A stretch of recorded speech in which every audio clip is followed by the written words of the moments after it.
قل هل يستوي الذين يعلمون والذين لا يعلمون انما يتذكر اولو الالباب۔ محترم عزیزو،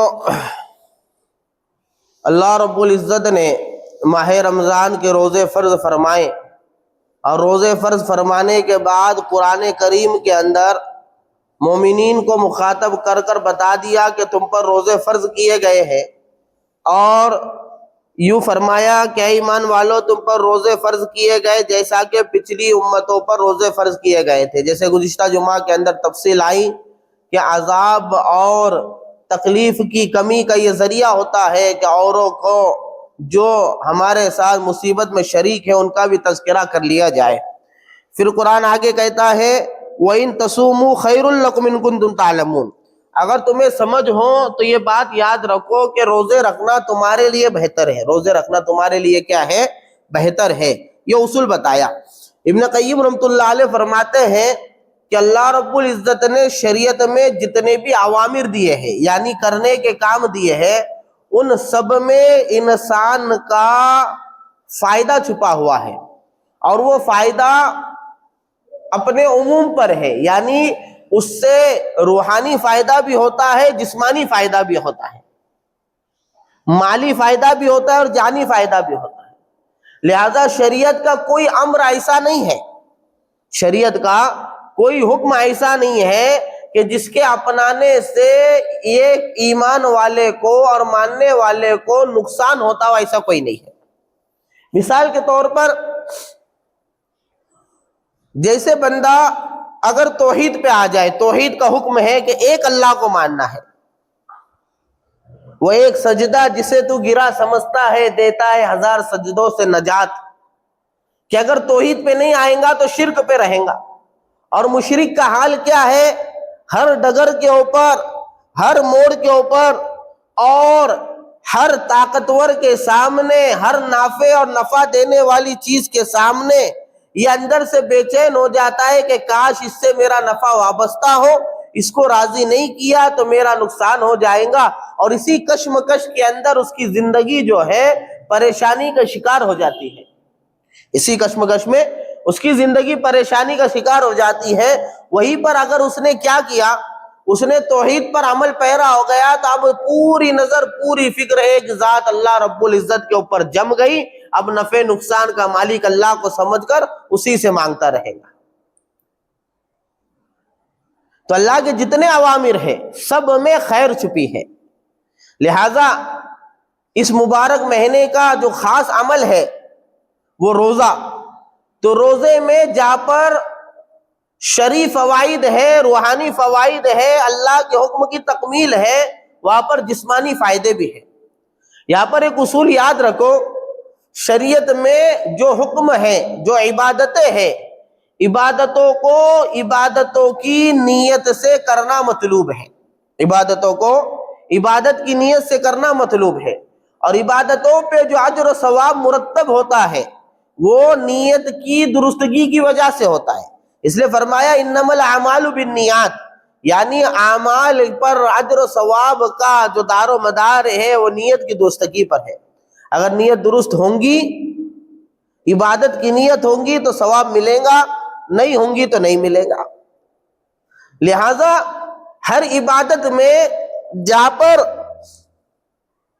روحانی فائدہ ہے وہاں پر جسمانی فائدہ اور ظاہری فائدہ بھی ہے، لیکن عبادتیں ظاہری فائدوں کی نیت سے نہیں کی جائیں گی۔ جس کی آسان مثال کیا ہے کہ بھائی جانور گائے خریدتا ہے، بھینس خریدتا ہے، بھینس خریدنے والا، گائے خریدنے والا دودھ کے لیے، لیکن گوبر بھی نفع میں آ جاتا ہے، گوبر بھی بکتا ہے، گوبر کا بھی لوگ باقاعدہ کاروبار کرتے ہیں، لیپنے کے کام آتا ہے، گیس بنانے کے کام آتا ہے۔ کوئی بندہ ہے جو بھینس اور گائے گوبر کی نیت سے خریدے نہیں، بلکہ خریدا جاتا ہے دودھ کی نیت سے، نفع میں وہ بھی آ جاتا ہے۔ تو جتنے اللہ کے اوامر حکم ہیں ان کو پورا کیا جاتا ہے اللہ کی بندگی کی نیت سے، ہاں اس کے ضمن میں دوسرے فائدے بھی حاصل ہو جاتے ہیں۔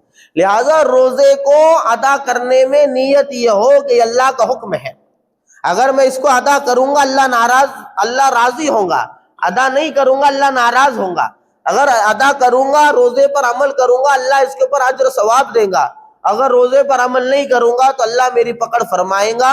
اور اتنی سخت پکڑ ہے کہ اگر اللہ کے حبیب نے فرمایا جس نے جو ہے رمضان کا مہینہ پایا اور اس میں روزے نہیں رکھے وہ شقی ہے، بدبخت ہے، اور ایک روزہ بھی رمضان کا چھوڑ دیا، اگر اس کی پاداش میں پورے سال کے روزے رکھا، حالانکہ آدمی رکھ نہیں سکتا، تب بھی رمضان کے روزے کی برابری نہیں ہوگی۔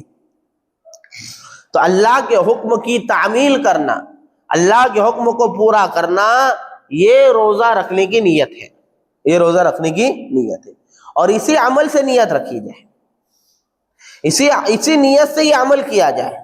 مثال کے طور پہ نماز ہے، نماز میں جسمانی فائدے بھی ہیں، اس سے پہلے میں نماز کے تعلق سے بیان کر چکا ہوں کہ جسمانی ورزش کے اعلیٰ ترین اسٹیپ جو ہے وہ نماز کے اندر موجود ہے۔ آدمی جب کھڑا ہوتا ہے، پھر رکوع میں جاتا ہے، پھر سجدے میں جاتا ہے، تو اس رکوع سجدے کی کیفیت میں اس کے جسم میں خون کی روانگی اور دورہ جو ہے وہ تیز ہو جاتا ہے۔ سجدے کی حالت میں پورا خون دماغ میں پہنچتا ہے، جس سے دماغ کو تازگی ملتی ہے۔ ٹھیک ہے، دنیا کے اندر ایک ورزش کا طریقہ ہے جو ایک قوم کے یہاں عبادت بھی ہے، جس کو یوگا کہتے ہیں، یوگا ورزش بھی ہے، عبادت بھی، اور ہمارے لیے کرنا جائز اس لیے نہیں ہے کہ وہ ایک قوم کا شعار ہے، عبادت ہے، پرستش ہے، اس لیے ہم یوگا نہیں کر سکتے، اس کے اوپر مستقل ہم جمعہ میں بیان کر سمجھ چکے ہیں۔ بہرحال تو یوگا کے اندر ایک اسٹیپ ہوتا ہے جس کو ہشٹانگ کہتے ہیں، یعنی اس کے اندر جسم کے 8 اعضاء کو زمین پر ٹکایا جاتا ہے، اور یہ یوگا کا بڑا اہم حصہ ہوتا ہے۔ تو سجدے میں جب بندہ جاتا ہے تو وہ چیزیں ادا ہو جاتی، بلکہ ایک رکعت میں 2 مرتبہ، 2 رکعت میں 4 مرتبہ، 4 رکعت میں 8 مرتبہ وہ اعلیٰ قسم کی ورزش بندہ سجدے کی حالت میں کر لیتا ہے۔ لیکن کیا نماز کو ورزش کی نیت سے پڑھا جائے گا؟ کیا نماز کو یوگا کی نیت سے پڑھا جائے گا؟ ہرگز نہیں۔ اگر کوئی نماز کو ورزش کی نیت سے پڑھتا ہے تو اس کو نماز پہ کوئی اجر و ثواب نہیں ملے گا، اور اگر یوگا کی نیت سے پڑھتا ہے تو ثواب تو دور کی بات ہے، گناہ ملے گا۔ تو کیا پتا چلا؟ نماز میں یقیناً جسمانی فائدے موجود ہیں، لیکن نماز کی نیت اللہ کی عبادت کی بنیاد پر کی جائیں گی۔ اسی طرح روزے میں جسمانی فائدے بھی ہے، طبی فائدے بھی ہے، سائنسدانوں نے تحقیق پیش کی ہے، ڈاکٹروں نے تحقیق پیش کی ہے، لیکن اس کا یہ مطلب نہیں ہے کہ جسمانی فائدے کی نیت سے ہم جو ہے روزے رکھیں۔ اگر کوئی جسمانی فائدے کے لیے، جیسے ڈائٹ جو کرتے ہیں، ڈائٹ ہے نا، اس کی نیت سے اگر روزے رکھے تو اس کو روزے کا کوئی اجر ثواب نہیں ملے گا، کوئی اجر ثواب نہیں ملے گا۔ اس لیے سب سے بنیادی چیز یہ یاد رکھو کہ عبادت میں عبادت کی نیت، عبادت میں ثواب حاصل کرنے کی نیت، عبادت میں اللہ کو راضی کرنے کی نیت، یہ ضروری ہے۔ یہ کیا ہے؟ ضروری ہے۔ ہاں، اس کے علاوہ روزوں کے اندر جسمانی فائدے، طبی فائدے بھی بہت ہیں، جس کو مستقل علماء کرام نے بیان کیا ہے، آج ہم مختصر اسی کو سمجھیں گے انشاءاللہ۔ دیکھو، میں نے ابن ماجہ شریف کی روایت پیش کی، اس کے اندر یوں فرمایا گیا، اللہ کے نبی نے فرمایا لِكُلِّ شَيْءٍ زَكَاةٌ، پاکی، ہر چیز کی پاکی ہے۔ جیسے مال کی پاکی زکوٰۃ ہے، زکوٰۃ کو زکوٰۃ اس لیے کہتے ہیں، ابھی آگے بیان ہوگا اس کا انشاءاللہ، مال کی زکوٰۃ نکالتے ہم تو مال کی گندگی کو زکوٰۃ پاک کر دیتی ہے، ویسے ہر چیز کو پاک اور صاف کرنے کی ایک چیز ہوتی ہے، زکوٰۃ ہوتی ہے، پاکی کا ذریعہ ہوتا ہے۔ جیسے گندے کپڑے ہیں، گندا بدن ہے، اس کو صاف کرنے کے لیے پانی ہے، صابن ہے، زمین کو پاک کرنے کے لیے دوسری چیزیں ہیں، زمین کی رطوبت کو، مٹی کی رطوبت کو، گندگی کو سورج کی روشنی، حرارت صاف کر دیتی ہے۔ اسی طرح اللہ کے نبی نے فرمایا زکوٰۃ الجسد الصوم، جسم کی پاکی کا ذریعہ وہ کیا ہے؟ روزہ ہے، روزہ۔ اب یہ جملے کے اندر اللہ کے نبی صلی اللہ علیہ وسلم نے روزے کے طبی فوائد، روحانی فوائد، سارے فائدوں کی طرف اشارہ کر دیا. اور میں نے سورہ بقرہ کی جو آیت کریمہ پڑھی اس کا آخری حصہ میں نے آپ کو بتایا. کیا بتایا؟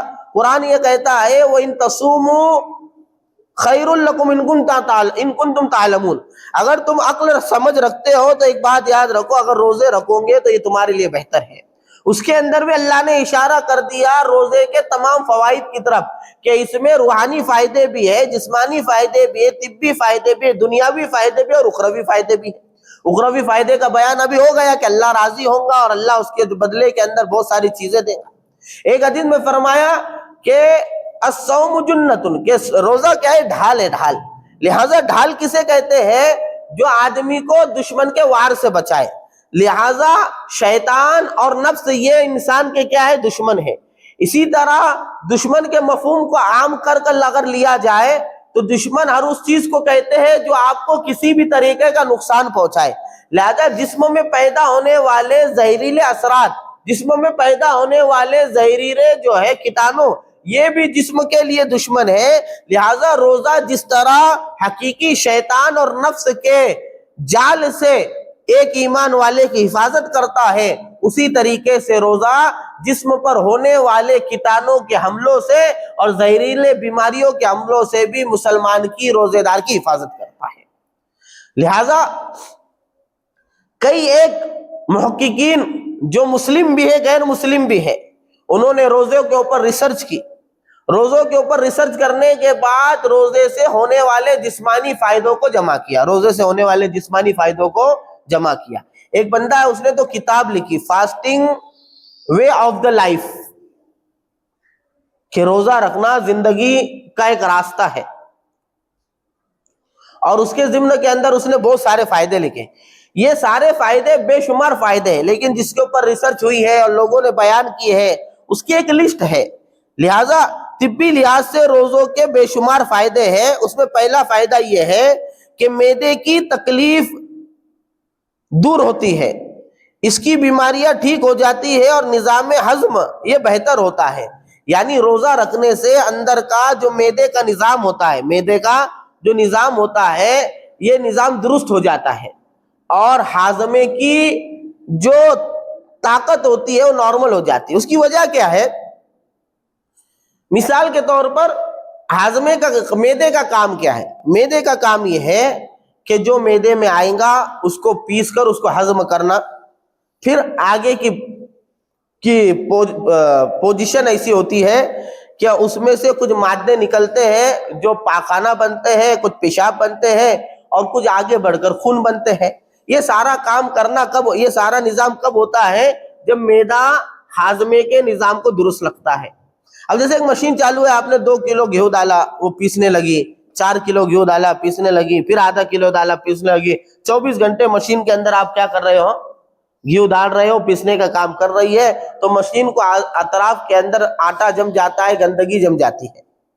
اسی طرح ہمارا معدہ ہے، 24 گھنٹے کبھی پی رہے ہیں، کبھی کھا رہے ہیں، کبھی پھونک رہے ہیں، کبھی تھوک رہے ہیں، کبھی میٹھا جا رہا کبھی تیز جا رہا.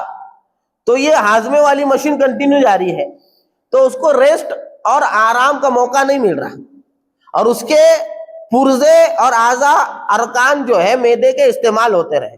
اس کی وجہ سے کچھ رطوبات، گندی چیزیں اس کے اندر جمع ہو جا رہی ہے، جس سے اس کے نظام کے اندر جو ہے خرابی آ رہی. جس طرح گندگی بڑھنے سے مشین کی رفتار کم ہو جاتی ہے، اسی طرح معدے کا معاملہ بھی ہے. لہٰذا جب بندہ روزہ رکھتا ہے تو روزہ رکھنے کے بعد، کیونکہ روزہ کسے کہتے ہیں بھائی؟ صبح صادق سے غروب آفتاب تک کیا کرنا ہے؟ کھانے پینے سے رک جانا ہے، کھانے پینے سے رک جانا ہے، شہوت کے پورا کرنے سے رک جانا ہے. تو اب 6 بجے سے شام کے 6 بجے تک 12 گھنٹے 13 گھنٹے 10 گھنٹے، گرمی میں 14 گھنٹے 15 گھنٹے جب بندہ معدے کو فرصت دیتا ہے، جب بندہ معدے کو فرصت دیتا ہے تو معدہ سب سے پہلے اس کے اندر کے جو زائد کیٹانو ہوتے ہیں اس کو جلانا شروع کرتا ہے، جس کے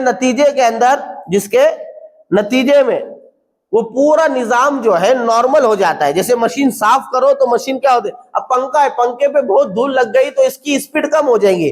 جو نارمل اس کو بنانے والے نے جو اسپیڈ اس کی رکھی تھی وہ کم ہو جاتی, لیکن پنکھا صاف کر دو تو اس کی اسپیڈ جو ہے اپنی نارمل حالت پہ آ جاتی ہے. اسی طرح میدے کا معاملہ ہے کہ میدے کو جب روزے کے ذریعے سے ایک حد تک فرصت ملتی ہے تو اپنی نارمل حالت پہ آ جاتا ہے. لہذا پیٹ کے راستے سے ہونے والی بیماریوں میں بہت زیادہ مفید اور فائدہ مند ہوتا ہے. لہذا ایک عیسائی سائنسدان نے تو یہ لکھا ہے کہ ایک نظام ہے دنیا کے اندر, کیا نظام ہے کہ جانوروں کو جب کھانے کو نہیں ملتا ہے, ہیبریشن کرتے ہوئے, ہیبریشن کا کیا مطلب ہے؟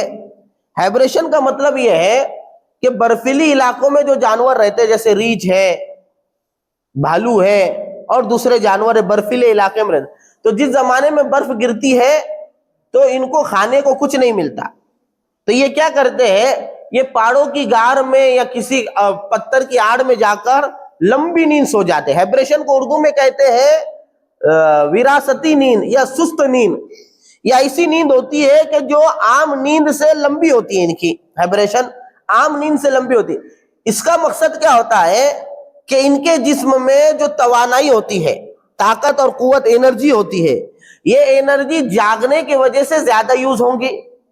جاگیں گے تو چلیں گے تو آواز نکالیں گے تو ادھر ادھر مستی کریں گے, کسی کے حملہ کرنے کا جو ہے خیال رہیں گا تو ادھر فکر رہیں گی. یہ جاگنے کی حالت میں ان جانوروں کی اندر کی جو انرجی ہے وہ ویسٹ ہوں گی, زیادہ استعمال ہوں گی. اور چونکہ برف کا زمانہ ہے, کھانے کو کوئی چیز ملیں گی نہیں, اس لیے اللہ رب العزت نے ان کو یہ سینس اور یہ قوت دی ہے, طاقت دی ہے اور یہ سمجھ دی ہے کہ وہ ہیبریشن کرتے ہیں اور پہاڑوں کی غار میں جا کے سو جاتے ہیں اور ایک لمبی نیند لیتے ہیں. اس نیند کے اندر ان کی سانس آہستہ آہستہ چلتی ہے, جس کی وجہ سے جسم کا پورا نظام آہستہ آہستہ چلتا رہتا ہے, جس سے ان کی انرجی کم ویسٹ ہوتی ہے, کم خرچ ہوتی ہے. نتیجہ یہ ہوتا ہے کہ اس زمانے کے اندر وہ اپنی زندگی کو لمبا کر دیتے ہیں, اور اس زمانے کے اندر جب جسم میں ان کے کھانا نہیں جاتا ہے تو اندر کی رطوبات کو جسم کھاتا رہتا ہے. نتیجہ یہ ہوتا ہے کہ ہیبریشن کے بعد جب یہ جانور دوسرے موسم میں باہر آتے ہیں تو ان کے اندر ایک مزید توانائی ہوتی ہے اور ایک قوت اور طاقت ہوتی ہے. اسی طرح درختوں کے تعلق سے اس نے لکھا ہے کہ برفیلی علاقوں کے اندر آپ درخت کو دیکھیں گے, جیسی برف گرتی ہے سارے پتے گر جاتے ہیں, اور جیسا برف کا علاقہ, برف کا زمانہ ختم ہوتا ہے تو پھر نئی کومپل نکلنا شروع ہوتی ہے. لہذا درخت میں بھی ایک طرح کی جان ہوتی ہے, اس کا ہیبریشن بھی ایسا ہوتا ہے کہ پتے گر جاتے ہیں, پھر نئی توانائی کے ساتھ پتے آتے ہیں, جانوروں کے اندر بھی. لہذا یہ جو فاسٹنگ سسٹم ہے اور روزے کا سسٹم ہے, قدرتی طور پہ اللہ نے تمام مخلوقات کے اندر کسی نہ کسی انداز میں رکھا ہے. لہذا ایک عرصے تک اور ایک چند گھنٹوں تک, ایک زمانے تک اپنے آپ کو کھانے پینے سے روکے رکھنا, یہ جسم کی گندگیوں کو صاف کرتا ہے اور انسان میں ایک نئی توانائی پیدا کرتا ہے. لہذا یہ سب نظام سمجھانے کے بعد اس نے یہ فیصلہ سنایا کہ سال میں 40 دن کم سے کم, سال میں 40 دن کم سے کم جو ہے ہر انسان نے روزہ رکھنا چاہیے. یہ ایک عیسائی یورپین اس کی ریسرچ ہے, وہ ایز اے مسلم ہونے کے اور اللہ کا حکم ہونے کے بیان نہیں کر رہا ہے, بلکہ اس نے اپنی سائنسی تحقیق کے بنیاد پر جو تحقیق کی ہے اس کی بنیاد کے اوپر یہ بات کر رہا ہے. لہٰذا اللہ کا نظام دیکھو کیسا ہے, رمضان کے 30 روزے اور سوال کے 6 روزے, یہی 36 ہو جاتے ہیں. اور اگر ہر مہینے کے 2 روزے ملا لو, جمعرات جمعہ کے نفل روزے, یا کم سے کم جو ہے ایام 20 کے 3 روزے ملا دو, تو یہ پورا نظام ہے, یہ پورا نظام جو ہے یہ ڈائٹ سسٹم کو شریعت نے دیا ہے کہ ہر ہفتے 2 روزے رکھو, یا پھر مہینے میں 3 نفل روزے رکھو, اور سال کے 30 روزے تو سب کو ہی رکھنا ہے. یہ نظام کے تحت اگر چلتا رہے گا تو اندر کا ہاضمے کا نظام بڑا اچھا ہو جائے گا, ہاضمے کا نظام بڑا اچھا ہو جائے گا. ٹھیک. دوسرا فائدہ لکھا ہے کہ روزہ شوگر لیول کو, کولیسٹرول کو اور بلڈ پریشر میں اعتدال پیدا کرتا ہے, اور اس کے ذریعے سے دل کے دورے کے خطرات دور ہو جاتے ہیں. یہ بھی ریسرچ ہے. دل کے دورے کے خطرات دور ہو، کیونکہ بلڈ پریشر یعنی خون کی روانگی جو ہے اس کی اسپیڈ، جیسے آدمی گاڑی چلاتا ہے تو اسکلیٹر دبا کر اسپیڈ بڑھاتا ہے اور کم کرتا ہے، تو اس کے پیر پر اس کے ہاتھ میں جو ہے اسپیڈ بڑھانا اور کم کرنے کا اختیار رہتا ہے۔ تو خون کا جو دورہ چلتا ہے جسم کے اندر، خون دل میں آتا ہے، فلٹر ہوتا ہے، پورے جسم میں گھومتا ہے، تو اس کی جو اسپیڈ ہوتی ہے قدرتی طور پر اس میں کمی زیادتی آنے کی دو وجہ ہوتی ہے۔ اگر خون پتلا ہو جائے تو بلڈ پریشر بڑھ جاتا ہے، اور خون گاڑھا ہو جائے تو بلڈ پریشر کم ہو جاتا ہے، اور یہی گاڑھا پن نسوں کے اندر جمتا ہے جس کی وجہ سے نسیں بلاک ہوتی ہے اور ہارٹ اٹیک آتا ہے، یعنی دل کا دورہ پڑتا ہے۔ دل کے دورے کا مطلب کیا ہے کہ بھائی جن رگوں سے دل کی طرف فلٹر ہونے کے لیے خون کا جانا ہے وہاں جائے اور فلٹر ہو کر واپس آئے، تو ان رگوں کے اندر جب جو ہے زائد مادے اور زہریلے مادے جم جاتے ہیں، خون کی روانگی بند ہو جاتی ہے، تو پھر دل کا دورہ پڑتا ہے۔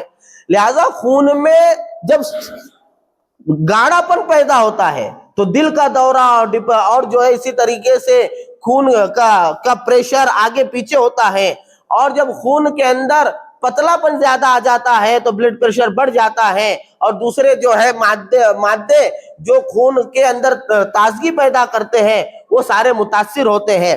تو روزہ رکھنے کی وجہ سے جب جسم ایک حد تک کھانے پینے سے رکا رہتا ہے تو اندر کے زہریلے مادے ختم ہوتے ہیں، اور باہر کے زہریلے مادے کم جانے کی وجہ سے یا رک جانے کی وجہ سے خون اپنی اصل حالت کے اوپر آتا ہے، خون اپنی اصل حالت کے اوپر آتا ہے۔ دیکھو، جب بھی ہم کوئی نوالا کھاتے ہیں وہ نوالے کے اندر دو چیزیں ضرور ہوتی ہیں،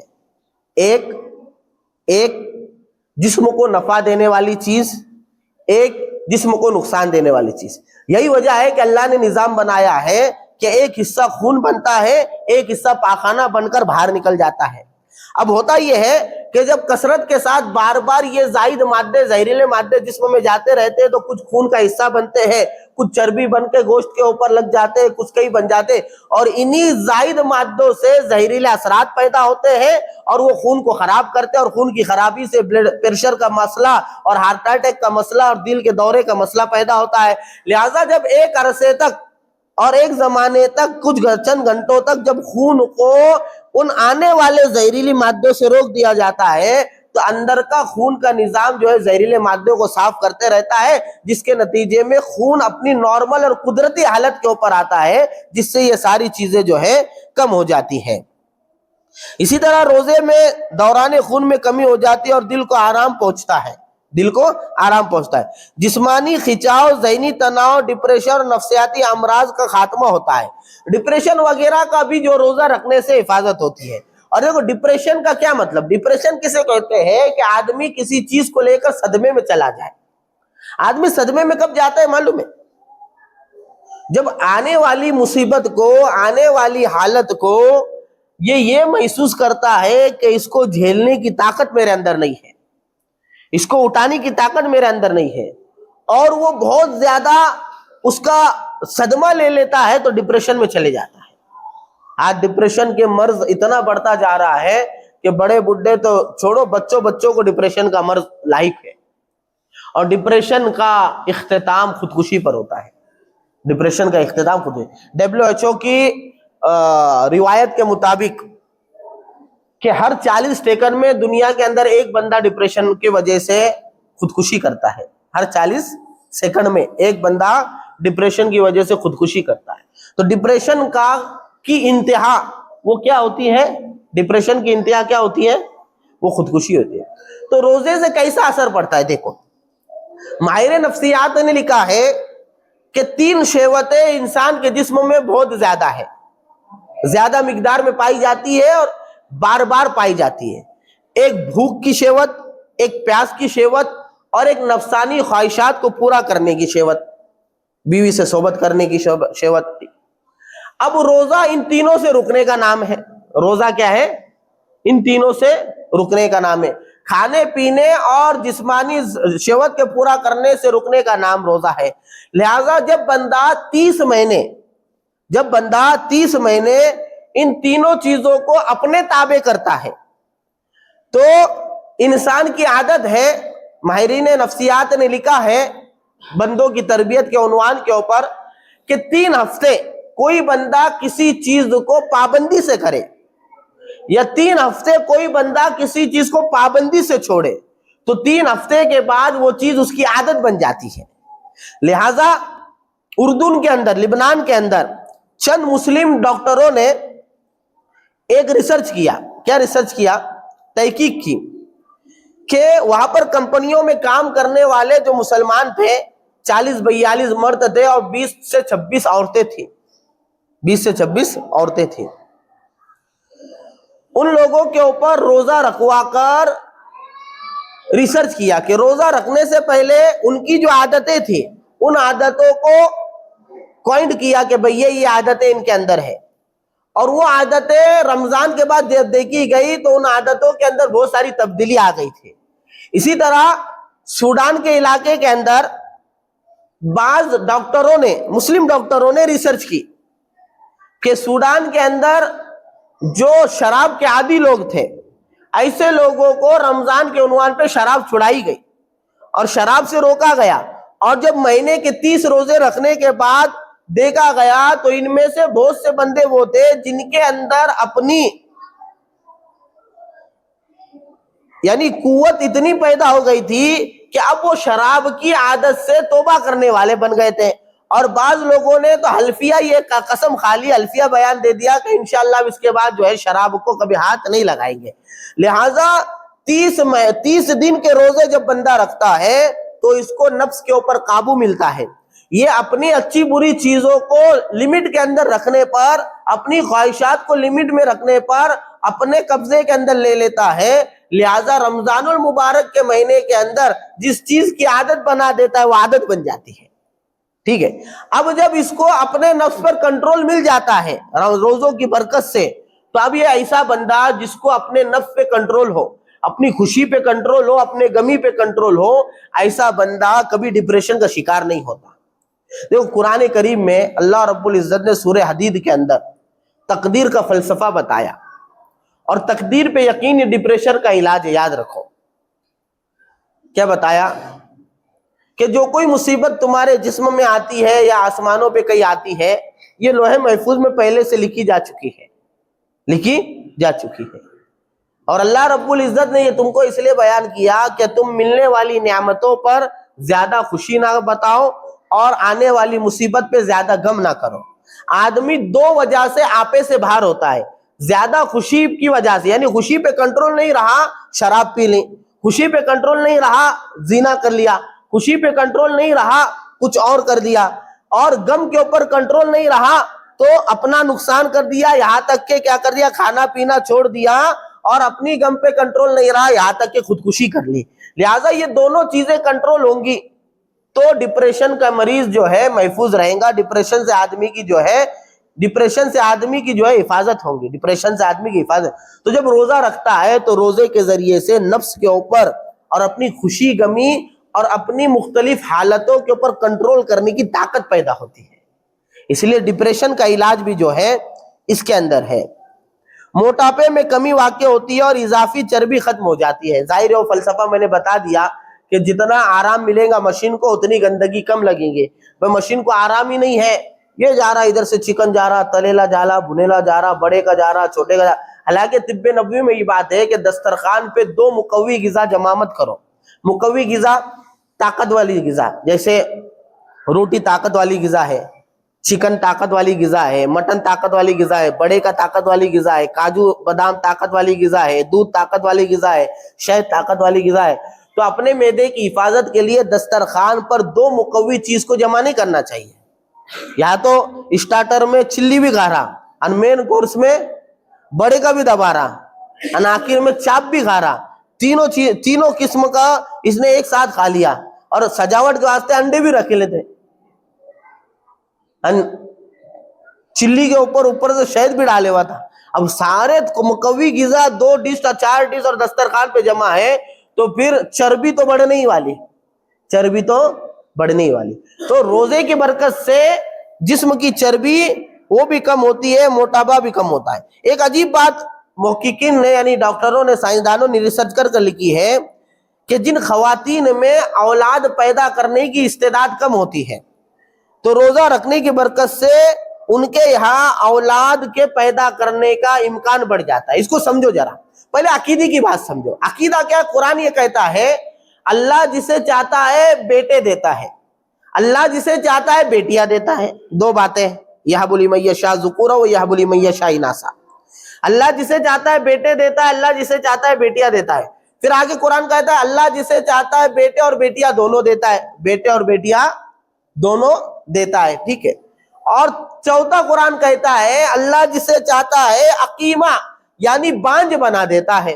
لہذا مقدر سے جس خاتون کا بانجھ بننا طے ہے اس میں جسمانی قوت کتنی بھی ہو وہ صاحب اولاد بن نہیں سکتی. یہ تو ہمارا عقیدہ ہے. لیکن اسباب کی دنیا کے اندر جن عورتوں کا قدرتی طور پر بانجھ پن نہیں ہوتا ہے, لیکن اللہ رب العزت نے جسم کے اندر ایسے ہارمونز, ایسے کیٹانوز اور ایسی چیزیں پیدا کی ہے جو اولاد کے حمل ٹھہرنے میں اور اولاد کے پیدائش کے اندر جو ہے جسم کے اندر ہونا ضروری ہے.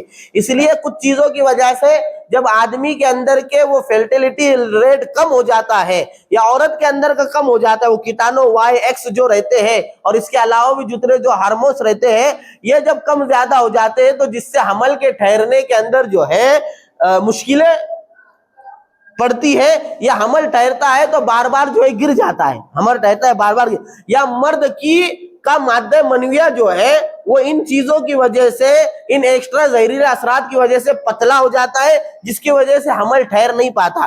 تو روزوں کی برکت سے ریسرچ یہ ہے کہ جب خون کا دوران درست ہوتا ہے, دیکھو کیا چیز ہے, غذا سے مادہ نکلتا ہے, خون بنتا ہے, پھر یہ خون کی اگلی شکل ہڈی بھی بنتی ہے اور اس کی اگلی شکل جو ہے وہ جو گودا بھی بنتا ہے اور اس کی اگلی شکل میں منی بھی بنتی ہے. لہذا خون جتنی تیزی کے ساتھ اور جتنی صحت کے ساتھ بنے گا, بھائی مثال کے طور پہ اس کو یوں سمجھو, دودھ جتنا پیور رہے گا, جتنا گاڑا رہے گا, ملائی برفی اور پیڑے اتنے پیور بنیں گے.